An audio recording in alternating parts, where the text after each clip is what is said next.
Pernah nggak sih kalian tuh udah nunggu-nunggu anggrek bulan kalian, mulai dari kenop itu udah ditungguin, aduh penasaran gimana ya bentuk bunganya.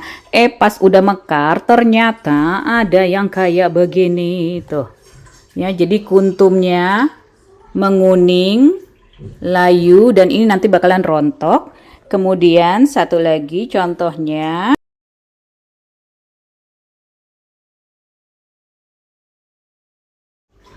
Hai teman-teman pencinta anggrek, selamat datang saluran emaknya Benyamin. Pernah nggak sih kalian tuh udah nunggu-nunggu anggrek bulan kalian, mulai dari kenop itu udah ditungguin, aduh penasaran gimana ya bentuk bunganya. Pas udah mekar ternyata ada yang kayak begini tuh. Ya, jadi kuntumnya menguning, layu, dan ini nanti bakalan rontok. Kemudian satu lagi contohnya, yang ini si wildcat, anggrek bulan, Phalaenopsis.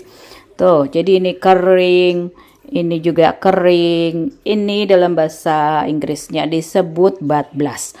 Pada video ini aku mau ngomongin 7 penyebab bud blast dan cara mengatasinya. Ikuti videoku sampai selesai. Nah, jadi yang nomor 1 penyebab bud blast itu adalah perubahan suhu yang mendadak. Ya, makanya bikin bud blast kuning gini. Jadi kalau kalian tinggal di 4 musim, terus taruh anggreknya di jendela kayak aku, cuacanya lagi jelek, kalian buka jendela, nah itu masuk tuh angin yang dingin gitu ya, atau yang panas. Nah, itu yang bisa bikin bud blast kuning begini ya. Terus kalau di Indonesia kayak gimana perubahan suhu mendadak? Misalnya ya panas terik 30-an, sorenya hujan gitu. Jadi itu perubahan suhu yang mendadak yang bisa bikin kenop anggrek itu jadinya layu, gagal mekar, dan nanti itu bakalan rontok gitu. Penyebab kedua bud blast itu bisa karena kelembapan udaranya yang terlalu rendah. Kayak aku kan di 4 musim nih di Jerman itu, kelembapan udaranya kalau summer begini bisa cuma 20-an,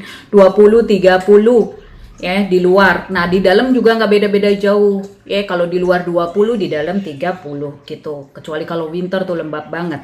Nah, padahal anggrek bulan begini dia butuh kelembapan yang bagusnya itu 60 sampai 70-an. Terus gimana ngatasinnya? Kalian bisa pakai humidifier atau bikin tray begitu diisi air. Nah, itu bisa meningkatkan kelembapan. Tapi kalau kasusku ini bukan karena kelembapan sih, karena ada kolam ikan juga di tempatku ya, di ruangan ini maksudku. Jadi bukan karena kelembapannya yang terlalu rendah. Dan aku cek sini 60% gitu. Kemudian suhunya juga jangan terlalu panas, jangan terlalu dingin ya. Anggrek bulan yang kayak begini ya, dia nyamannya itu di suhu sampai 25-28 derajat ya, nggak bisa lebih dari itu. Jangan di bawah 10 derajat, jangan di atas sampai 30 ya, itu kepanasan, kedinginan. Nah, jadi bisa bud blast kayak begini, stres anggreknya. Penyebab bud blast yang ketiga adalah penyiraman anggrek bulan yang tidak konsisten. Jadi kadang kusiram teratur, kadang enggak. Kalau di 4 musim kayak aku ini bisa disiram seminggu sekali. Kalau panas banget seminggu 2 kali. Nah, caranya itu kan aku rendam anggrek bulannya di ember isi air.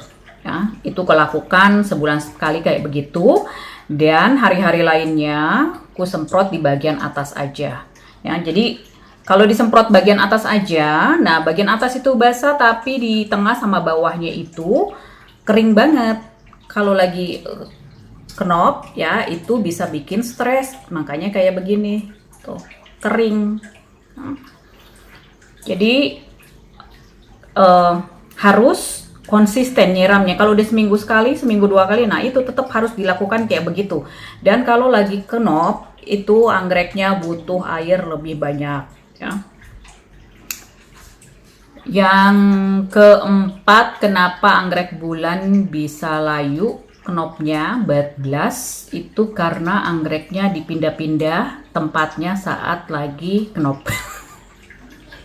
Ya, jadi aku emang pindahin anggrek bulan yang Sanderiana ini dari posisi jendela di sebelah kanan ke sebelah kiri, karena kalau malam itu lampu tanamannya itu ada di bagian kiri gitu. Nah, harusnya yang dipindahin itu lampunya, bukan anggrek bulannya. Jadi pelajaran juga buatku ya. Kemudian mengenai lampu atau cahaya juga. Dah kalau lagi winter nih kayak yang Wildcat ini batblasnya dia lagi winter. Ya dia ini udah setahun ini. Ya jadi sambung menyambung begini. Terus muncul lagi bunganya. Tapi yang ini kayaknya aku mau repotting karena udah layu.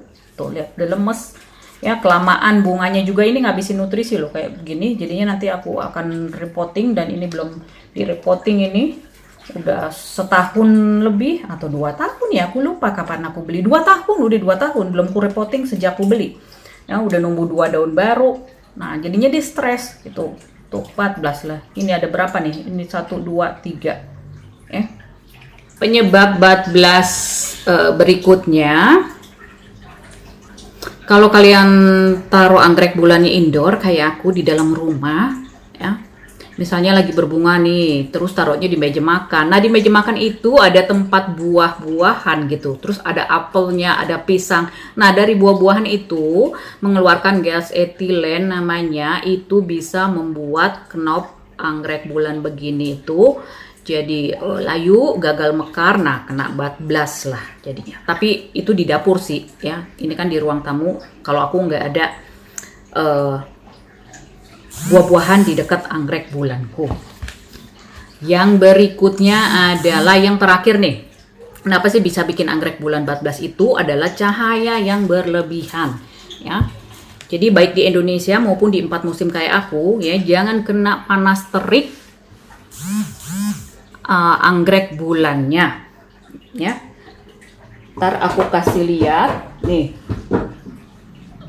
Panasnya itu mulai jam 2-an ya di tempatku, itu di kamar tidurku. Jadi itu ke arah teras. Nah, kalau pagi dapat sinar matahari pagi di ruang tamu ini, tapi nggak kena anggrek bulannya langsung di sini. Pokoknya di sini terang, tapi nggak berlebihan lah ya. Aku mau kasih lihat yang di kamar tidurku. Nah, ini di kamar tidurku. Ya, ini kalau nggak diturunin blindnya, rollnya, itu dia panas banget. Coba ya aku naikin. Tuh, lihat. Ya.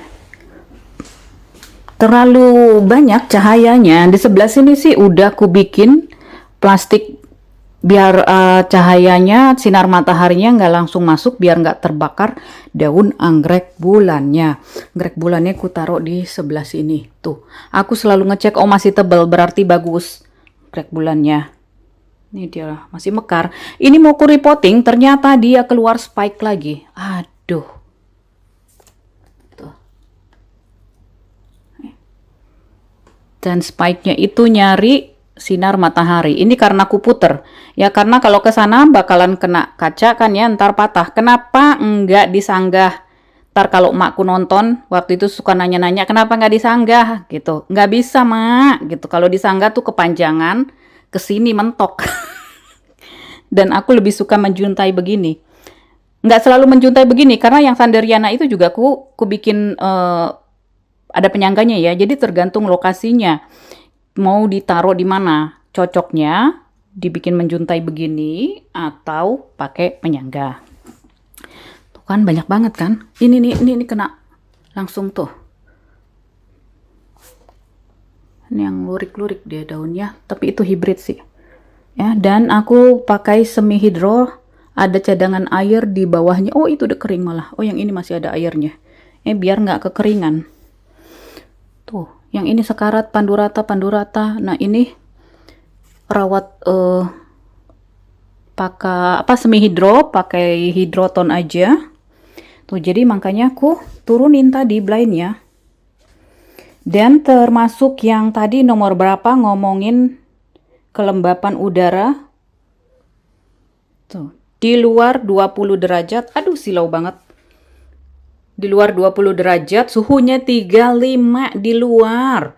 Di dalam 25 suhunya, kelembapannya di dalam 59. 59 karena nih, di tray ini, di tempat ini ku taruh air. Karena bubblebium dia nggak bisa kering banget setelah bulbnya jadi menciut itu kayak begini nih. Tuh. Menciutnya begitu. Terus di sini di tray ini ada isi air yang jangan-jangan udah kering deh. Ini juga traynya ada isi air. Oh, udah kering kayaknya, ntar masih diisi lagi. Terus yang sebelah sana potnya di bawahnya tuh ada air, makanya kelembapannya lebih tinggi dibanding di luar. Aduh, karena aku naikin blindnya, jadi udah turun 1%. Nah, ini dia masih berbunga. Yang tengah ini, kalau yang ini nih udah selesai. Udah selesai berbunga anggrek bulannya. Turunin lagi, jadi nanti kalau sinarnya udah lewat, nah aku naikin. Tuh, jadi kayak begini dulu, ya. Bisa juga nanti aku rubah, taruh anggrek-anggrek yang tahan panas di situ, kayak dendrobium sama cattleya. Tapi cattleya sekarang aku nggak punya, adanya yang baby orchidnya, nggak bisa dibikin panas terik. Dendrobium bisa. Nah, itu nanti ku pindahin dari bagian atas ke bawah karena dendrobium tahan panas. Tahan panas tapi nggak berlebihan ya guys. Apapun yang berlebihan itu nggak bagus.